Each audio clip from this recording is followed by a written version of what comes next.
সমস্যা কি? খায় না দেয় না। সমস্যা তো মেলা ডাক্তার, ঠিক মতো খায় না, খুসখুস কাশে, পায়খানা কেমন যেন। রুগী কি তুমি? রুগী আমি হলেই তোমার কাছে আসবো কে? তাহলে তো বক বক করতেছো কি জন্য? যার রোগ তারা কবে দাও। কিরে, হ্যাঁ সমস্যা কি? পেট ব্যথা করে? হুম, বসো না। তাই না? এই সত্যি করে কও তো, গরুটা তুমি কি খাইছো? আরে আশ্চর্য কথা, গরু মাঝে কি খাওয়াবি? উইয়া কি এই দুধ কলা দিয়ে মাখা ভাত খাওয়াবি? আরে আশ্চর্য কথা কও। তুমি যদি গরুর খাদ্য গরু খাওয়াও তাহলে ওর পেট ব্যথা হবে কে? আরে আমি তোমার সাথে ফালতু কথা করছি?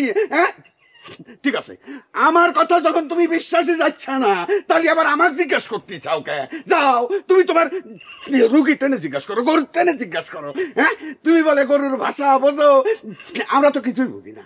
তো রুগী তো আমাকে কইছেই, তুমি বলো মোটা তাজা করার জন্য কি বলে সার খাওয়াইছো। অবশ্য সারের নামটা সে আমাকে কবার পারে নাই। মিথ্যা কথা, এরকম কিছুই ঘটে নাই। আমি ওই আর খাবার ভুসির সাথে একটু লবণ মিশিয়ে দিছিলাম। গরু তো আর ইউরিয়ার লবণ চিনে না, দুইটাই তো সাদা। ও তোমাকে মিথ্যা কথা কইছে। একদম চুপ। মিথ্যা কথা তুমি করছাও। পশু পাখি এখনো মিথ্যা কথা শেখে নাই। আল্লাহর কাছে শুকর করো, যদি পশু পাখি মিথ্যা কথা শিখে ফেলায় তাহলে কিন্তু তোমার খবর আছে। ও তাহলে গরুর কথাই তোমার বিশ্বাস হচ্ছে, তাই না? আই গরুই তাহলে সত্যি কথা কইলে।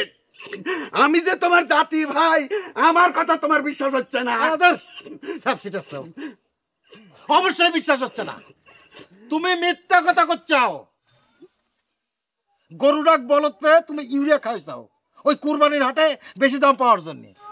সি সি সি সি সি, তোমাদের এত লোভ। হ্যাঁ, অবলা জানোয়ার পেয়ে যা খুশি তাই খাচ্ছাও। আচ্ছা লেও ডাক্তার, তোমার কথাই সত্যি ধরলাম। বোঝো তো, হাইলা চাকরের বাড়ি কেউ খাওয়াইবারও পারে।